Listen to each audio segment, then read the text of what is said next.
Assalamualaikum warahmatullahi wabarakatuh. Anak-anakku sekalian, kita coba review penilaian harian yang telah kalian kerjakan. Kita lihat nomor 1 ya. Awal mula penjajahan Belanda di Indonesia dimulai sejak didirikannya VOC atau Kongsi Dagang yang datang ke Indonesia pada tahun sekitar abad 14-an ya. Nah, ini pada masa-masa setelah Perang Dunia Pertama, dilanjut nanti setelah itu Perang Dunia Kedua sebenarnya. Nah, memang ada beberapa kekacauan di beberapa negara termasuk Belanda sendiri. Akhirnya Belanda mencari negara ataupun kepulauan yang memang bisa membantu perekonomian Belanda, termasuk akhirnya datang ke Indonesia. Pada tahun berapa? Nah, di sini kita bisa lihat VOC sendiri didirikan pada tahun 1602. Nah, kita lihat di sini ada dua jawaban. Ada 22 Maret dan 20 Maret. Yang benar adalah 20 Maret. Kemudian penderitaan rakyat Indonesia terjadi dalam berbagai aspek kehidupan. Nah, VOC sendiri atau Belanda sendiri melakukan politik divide et impera. Nah, disebut apakah divide et impera itu? Itu politik apa jawabannya? Ya, politik adu domba ya. Diingat baik-baik ya. Kemudian, nah pada masanya Daniels ini ya 1808 hingga 1811 ini berkuasa. Adanya kerja rodi. Jadi pada masa itu pribumi dipaksakan untuk mengerjakan beberapa aspek jalan. Ya, dari mulai bahkan dari Anyer sampai Jawa Timur ya, dari mulai Banten, Pulau Jawa ya hingga sampai Jawa Timur. Nah, ini cukup jauh sekali untuk aspek pembangunan jalan ini. Ya, penderitaan berlanjut karena Belanda kemudian menerapkan kultur stelselnya. Jadi setelah adanya kerja rodi, kemudian adanya kultur stelsel yang artinya apa di sini jawabannya? Yaitu sistem tanam paksa di mana masyarakat pribumi diwajibkan menanam di perkebunan mereka sendiri tanaman yang memang sudah ditunjuk oleh Belanda sendiri ya. Kemudian, nah peraturan tanah paksa ini diterapkan oleh Gubernur Jenderal di Belanda ketika itu ya, setelah Dendels itu pada tahun 1828. Oleh siapa? Ya, adalah di sini Van den Bosch ya. Kemudian yang mengusulkan agar pemerintah Belanda menerapkan politik balas budi.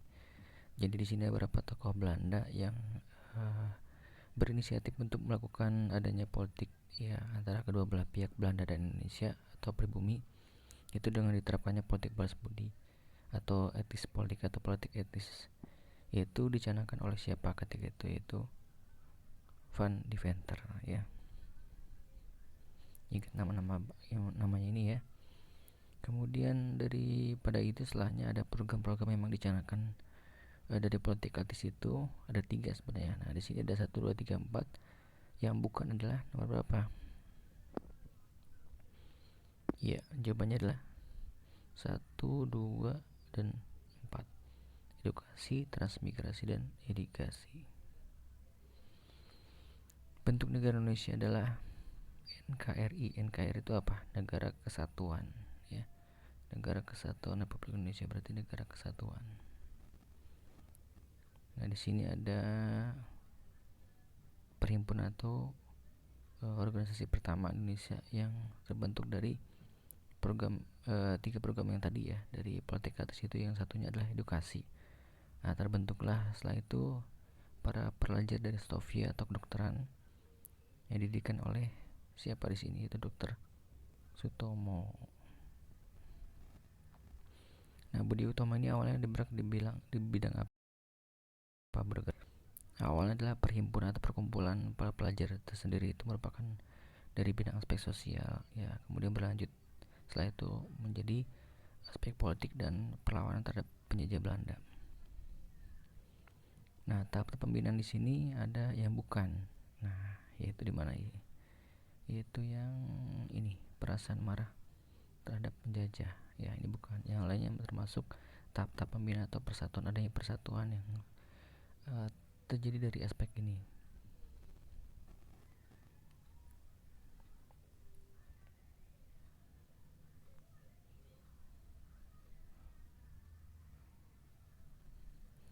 Kemudian Sikap warga negara yang mencerminkan kecintaan dan kebanggaan terhadap tanah air Indonesia adalah antara lain itu bangga menggunakan produk dalam negeri ya. Oke. Di zaman sekarang ini banyak hoax atau informasi yang menyesatkan. Nah, kita sebagai pelajar seharusnya bagaimana? Yaitu mencari kebenaran berita atau informasi tersebut ya. Kemudian Sumpah Pemuda, nah yang ketiga nih ya, di buku juga sudah tertera nih dari hasil kongres para pemuda atau perhimpunan pemuda ketika itu, maka dicetuskanlah Hari Sumpah Pemuda sendiri, itu pada tanggal 28 Oktober 1928, ingat-ingat ya tahunnya.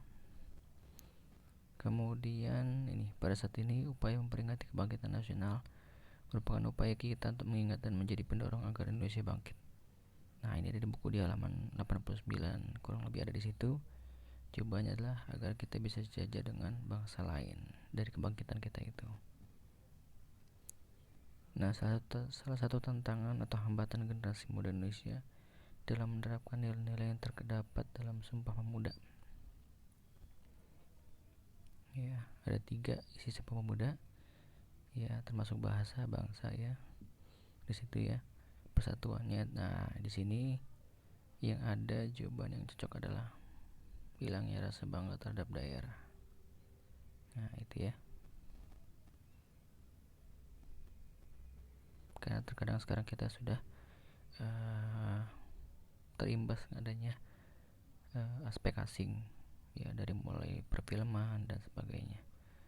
Maka ini juga yang menjadikan hilangnya rasa kita sebagai para pemuda mungkin pada saat ini untuk mencintai produk ataupun apa yang menjadi karya bangsa kita sendiri.